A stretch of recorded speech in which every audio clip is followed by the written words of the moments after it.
My name is Joanne, and I want to say a huge thank you to everyone who has subscribed, liked, commented, shared the videos. Much love, much gratitude.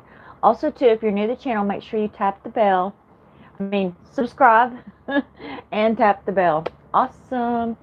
And before I get started, I do want to say a huge thank you to everyone who has purchased the Soul Realignment works and readings. Much love, much gratitude.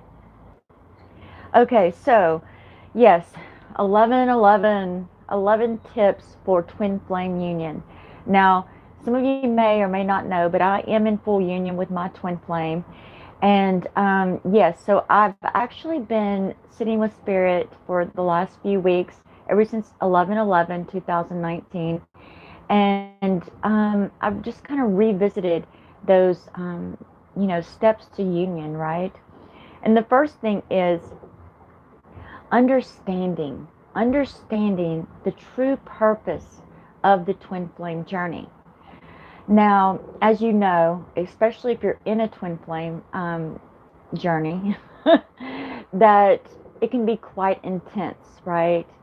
And it is about stepping into our best version of ourselves. And a lot of it is designed around purpose, right? And also, too, becoming conscious creators of our realities. Now, another big part of twin flames in union is changing the world, ascension, rapid ascension. And every time twin flames come into union, right, the energy, the third energy that's created, the synergy, is highly transformational for our planet and for the collective as a whole. So it isn't just about, having the perfect home and the perfect job and this perfect relationship. No, it's about transformation. And when we truly understand that, I feel that it opens us up, right? It opens us up to move into union. So yes, rapid ascension. We've all been on this journey, right? Spiritual journey of raising our consciousness, raising our vibration, changing planet Earth, healing Mother Earth, Gaia, and healing ourselves as a collective so that we can step into our divine spiritual being selves. Now, the next thing that we're going to talk about is understanding the quantum physics behind the twin flame. Now, some of you may or may not know that quantum physics says that all things are happening at the same time. So the past is currently happening, the present is currently happening, and the future is currently happening. And then all dimensions, all space and time is held in the same space. But because we are in a physical world, right, where things have density, we have what's called a linear perspective. Now, one of the first things that truly, truly helped me understand the twin flame journey is that quantum physics, when we accept all things as truth, there is a certain amount of power that comes with that. There is, for example, we only have one twin flame. We have no twin flame. Everyone is our twin flame. When we open ourselves up to that quantum space of all things possible, especially if you're trying to call in a twin flame journey. But be aware, this is not for the faint of heart, right? This is a very intense, very transformational journey. Now, the second biggest thing about coming into union with your twin flame is soul realignment. The doing our shadow work, right? Healing those energetic blocks that we created through choice and consequence in our past lives, which then shifts our present life, which then expands our future. There is no way, which yes, that is part of my mission work that I'm able to do because of my twin flame union, soul realignment. And it's effortless. It's extremely powerful, extremely healing. It really just heals us all of our energy bodies, as well as our physical bodies. And then it brings us into alignment with our divine soul expression. A lot of this is about our higher selves coming into the physical, right? Becoming more and more conscious, manifesting our dream reality, our dream life, having the experience that we choose to have in a more positive way. Yes, so higher self embodiment. It requires an enormous amount of vital life force energy. But because we have free will, we can choose to negate ourselves away from our divine self-expression. And every time we do this, it creates God spark damage. Now, through soul realignment, your God spark is healed. Every time you receive reading and clearing work, your God spark becomes more and more healed. And then you actually come more and more into alignment with your divine self, which would also be your higher self. And for our higher selves to come fully into a physical body, it requires an enormous amount of vital life force energy. And so that is a big part of why we are ascending. Okay, so yes, healing our Akashic records. The Akashic records is an energetic library. And in that library, it contains every choice and every consequence we have ever created since our soul was created. So yes, it's pretty much infinite.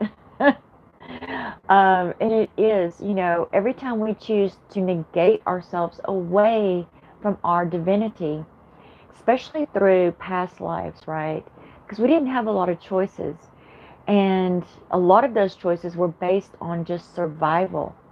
We are just now reaching a level of consciousness in which we can move into thriving and more of our abundance. And our abundance is infinite. Let's see. Okay, yes. So healing our Akashic records, healing core wounds, energetic wounds. Now, every time we incarnate, we are given the opportunity to step more and more into alignment with our divine souls. However, through the birth process, right, we go into extreme separation from spirit, from divine, from our own divinity. And then we're completely dependent on our parents, who were conditioned by their parents and then their parents. So now we are actually in a pivotal moment of time. It's almost 2020. And I do expect rapid ascension, rapid manifestation, more and more of us coming into twin flame union and changing the world in which we incarnate in. All right, so back to the tower moments, right? The triggering that occurs. I will never forget the first tower moment that Frank and I faced together. Everything was perfect. And then suddenly there was this huge tower moment. And literally the things that I was saying made absolutely no sense for my current life experiences. Now, I had already started doing the soul realignment work, and I had already done works for me and Frank. But that first tower moment, it was intense. And it just went on and on. And of course, we went into separation, and it was horrible. As you guys may or may not know, twin flame separation is like the worst. It literally feels like you're just completely disconnected from your soul, from your body. All your energy bodies are just woo. And it's because it's burning through those shadows, burning through and healing us, healing our God spark. And, doing the shadow work, it's never easy, right? Going into separation is never easy, but it is an opportunity for us to work on ourselves, right? Okay, the third thing. Now, of course, like I said, I have actually done every single one of these steps. The third one, and this one's big, because after that first tower moment, the things that I said, the things that he said, made absolutely no sense. Well, again, understanding what a twin flame is for, and it creates that perfect mirror. It's like looking at ourselves in the mirror, looking into our shadows. So when I say perfect mirror, especially in those tower moments, especially in those triggering moments through communication, everything that I was saying to Frank, I was actually saying for myself, which what makes this twin flame journey so intense. Because it's very difficult. We don't always want to see ourselves that clearly. It really gives us an opportunity to face those shadows, to course correct, to peel off those layers that do not serve us. And then also too, thinking about thoughts. When you have thoughts about your twin flame, like they are this, or they are that, or they need to be this, or they need to be that, you're really saying and thinking about yourself. We've all heard twin flames. It's the other half of our souls, right? So yes, it is a perfect mirror. So I would highly recommend, and this really changed everything for Frank and I, especially after that first separation. That was intense. But when I started to think about the communication that was exchanged, the things that I was thinking about him, because I was still messaging him, sending him emails, I changed my perspective. I started looking at my communication, what I was saying, what I was thinking about Frank or saying to Frank. And I thought, this is me talking to me. And then it just made a whole lot of sense. It truly is one of the most powerful things that we can do in this journey, is to understand that true mirroring. And it does. It gives us the opportunity to look at where we can become better. We can become a better version of ourselves. So yes, that is a huge pivotal moment. So I definitely highly recommend you guys look back through communication, through text, messages, emails, or just think about those tower moments when one or more of you were triggered. Okay, so the next tip is, and like I said, I've done all of these, you guys, for real, contacting our future selves. Again, quantum physics says the past, the present, and the future are all happening now. So reaching out to our future selves. I first did this through a meditation by Till Swan. I went on her website, and I think you can just make a donation. I don't remember. It wasn't much, maybe $1.99 or $4.99. It was very inexpensive, and I got the meditation, and I started doing this meditation and asking my future self and Frank's future self about their current situation, their current timeline. Now, I did this many times over that first year. It took us just under a year to come into full union after we first met. But anytime we went into separation, right, I would check back with him, which we did go into separation 3 times. And each time it was, I just felt like I had this self-determination, like I was going to do the work, right? If you're not actually doing the work, if you're not working on yourself, then those separations can go on and on and on. And I would always ask and take advice. And then I would take action on their advice. And one of the things that definitely came through was preparing for my Kundalini awakening.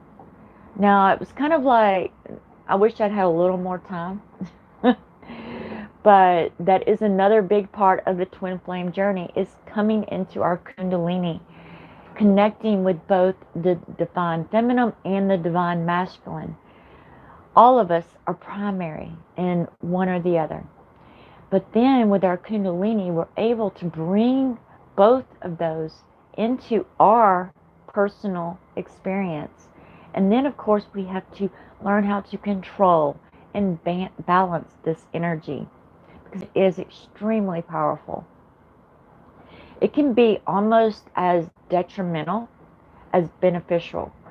So definitely, if you guys have been experiencing Kundalini, but there's Kundalini yoga, there's all kind of exercises, which I mainly receive most of my assistance from Frank's future self. Now, the next big thing, and this also came as advice from our future selves, and it was automatic writing. Now, I was instructed by Frank's future self to write a letter every day through automatic writing. In other words, don't think about what I was writing. And truly, that's all automatic writing is just putting your pen to the paper. And yes, you can look at what you're writing, but you're not going to think about it, right? It is just creating a clear channel between your higher self and your physical self. Now, it really dug deep, deep into my heart chakra. So I was advised to write one letter a day. I was told not to reread the letter. And then fold it up, put it in an envelope, and seal it. Write Frank's name on it. So I did this every day. Now, we had been in separation for quite some time, at least 2 months. And it was agonizing. It was torturous. So I'm over here writing these letters one day, and then I felt a shift. I felt it in my physical being. Still to this day, I have no idea exactly what I said, but I did feel that I felt it. And then, of course, I gave the letters to Frank, and he read all the letters. And then I continued to write letters daily, which actually he hasn't read those letters. He has the letters, but he hasn't read those letters. It was just important getting me into a space where I could be vulnerable, not just with him, but with myself, to obtain that true twin flame healing. And then I dug deeper into soul realignment. I was clearing negative unconscious patterns, which are the densest level 3 block in this modality. And yes, there were times, many times, especially in that first year, where you question your own sanity. You question, what is this? Why am I doing this, right? And it's just such a transformational journey. And so, yes, I dug deeper into soul realignment until I started closing timelines. Now, we all have many aspects of ourself incarnated. They may not all be on planet Earth, but generally you have 2 aspects for every one dimension of consciousness that your higher self is vibrating at. Once my higher self reached the 12th dimension, which also would mean 24 aspects, including myself, plus 6 parallel timelines, that is the 144. And I don't know if you guys are familiar with the 144,000, but technically, uh, the truth is we have 144 aspects of ourselves at any given time. And then we go through what's called a timeline closure, which I do offer the service to twin flames. But I highly recommend that you don't do that service until you at least finish the rest of these steps. The next thing is choosing union. And I know that seems silly, right? You're probably all thinking, well, Joanne, of course I choose union. But you would be surprised at how much of us truly choose separation because we don't want to face ourselves truly. So it is about choosing union. And then soul union, right? Frank and I, we are actually going to have a hand fasting ceremony. Not this winter solstice, which is tomorrow. Happy winter solstice. But winter solstice 2020. However, we had our soul union before we came into physical union. And it was definitely a weird experience for me. Well, the whole timeline closure was pretty weird in itself. But then the soul union was even weirder. You know, it was kind of like an out-of-body experience for me. And we were given our sacred names, right, as separate souls. And then through the ceremony, our names were joined, our sacred names were joined into one sacred name, which represented us as a whole. Okay, let's see. Okay, so the next big thing, and I'm on tip 7, so I would really love it, you guys, if you go down and count these tips and then list them below in the comment section. Mission work, soul purpose, what we came here to do, manifesting our soul-driven intentions, really stepping into our divine creatorship and understanding the true universal laws of manifestation, and understanding that we don't have to experience the negative polarity in order to build more positive experiences in our life. So it really is about coming into why we came here, our destiny, our soul-driven purpose of being here. And that's a big, huge part of it, because since Frank and I have come into union, he and I both are actually manifesting soul-driven intentions, things that we dreamed of as little children. I wanted to live in a foreign country. I wanted to travel the world. I wanted to be a business owner. Frank wanted to be an author. He wanted to travel around the world. He wanted to sell around the world. And we are actually manifesting that reality right now. Okay, so the next big thing is understanding the fairy tale versus the catalyst. Now, we all want to sometimes get into that whole twin flame fairy tale, right? Guaranteed happy ending. However, we don't really think about fairy tales. Think about your favorite fairy tales. They all had to face some sort of darkness, some sort of adversity to truly find that fairy tale ending. So, twin flames tend to be unconventional. We're breaking through societal paradigms, societal conditioning, which has served us as, in our physical beings. It's brought us to a place to where we can step away from just survival and step into thriving abundance. However, when you read any fairy tale, you know, there was always some evil witch or some evil leprechaun or somebody was determined to keep the fairy tale from not manifesting. And that is a good reflection of shadows, shadow work. Sometimes we can self-sabotage ourselves. So the catalyst, every twin flame journey, every twin flame has a different contract. Once I started meditating and understanding the terms of mine and Frank's contract, it really showed me that we are all different.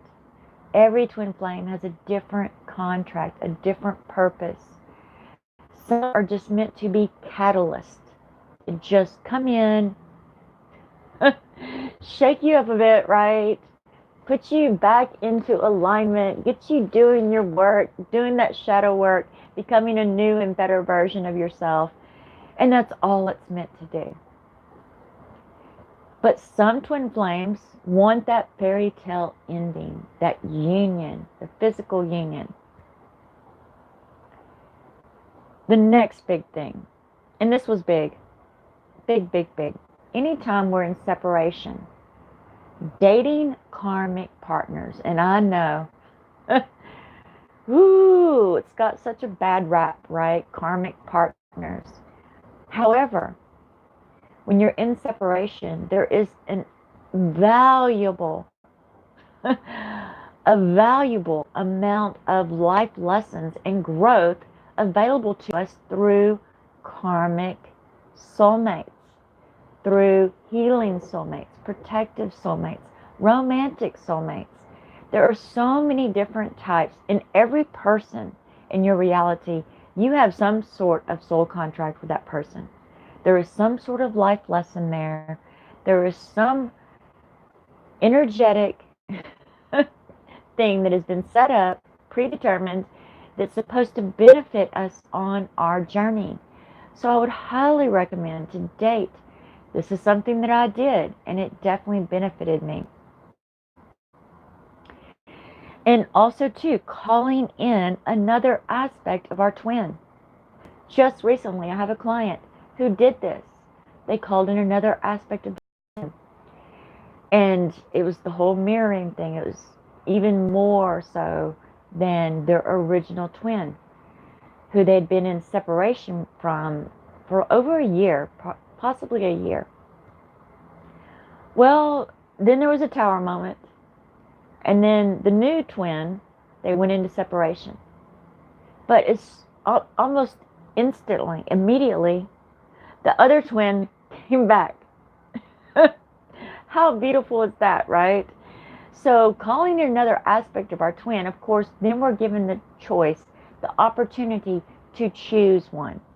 And that is important, choosing the twin that we want to come into union with. All right, so the next big thing, expectations versus gratitude. The triggering, the growing, the transformation, the expectation, the gratitude. Anytime we place expectations on our twin, it takes us out of gratitude. Anytime we're grateful for the work, grateful for the transformation that we achieved, and that was so profound, especially in my experience. That first tower moment, that first separation, the next morning I woke up, and I'm not kidding, I could feel the transformation. I didn't understand it at that time, but please feel free to rewatch this video, you guys. I mean, you can also take notes. So, releasing expectations, right, puts us into gratitude. Gratitude for those tower moments. Gratitude for the transformation. Gratitude for this journey. And one thing I can honestly say is I still get triggered from time to time. And I was the triggered one. And however, though, I find that it gets much less frequent and it's much, much easier. It's almost instant. It comes and then it's gone. And then I can feel the healing from it. So it is about being grateful that we are continually stepping into better and better versions of ourselves. Okay, so the last big tip. Think about what I just said about expectations versus gratitude. 11:11. All twin flames have the same life lesson with one another. All of us. And that is unconditional love. Loving someone so fully, so wholly. And remember, it's a mirror, so it is also loving self as well. Loving them just the way they are. No expectation. No expectation of them returning that unconditional love. That is the life lesson for all twin flames. And I've done a lot of Akashic relationship readings. And all twin flames, that is their primary lesson. Understanding and stepping fully into unconditional love of our twin, of ourselves, of all the collective as a whole. Stepping fully into that unconditional love. And that was a big part of when Frank and I actually came into physical union. I find that twins, we often have tests, right? Or one twin tests the other twin, and it is kind of a serious test. And that was a big test. Whenever I flew out to Seattle to visit Frank, it was not like it had been before, right? It was completely different. And he asked me to move onto the boat to start our journey together, but with one little snare. We would be roommates. We would just be friends. That was a huge test. That was a huge test of me saying, I love you so unconditionally. Yes, I agree. Now, of course, it was just a test. Thank you, Spirit. Thank you so much. And yes, we are in full union in all aspects. So definitely, doing the work. And if you're not shifting, if you're not healing, and you're not stepping into a newer, better version of you, then I would highly recommend that you start so today. And of course, Soul Realignment is a great way to get started. And even if I don't resonate with you, there are thousands and thousands of Soul Realignment practitioners. And it truly is beautiful transformation. You will feel this work. Blessings into infinity. Namaste.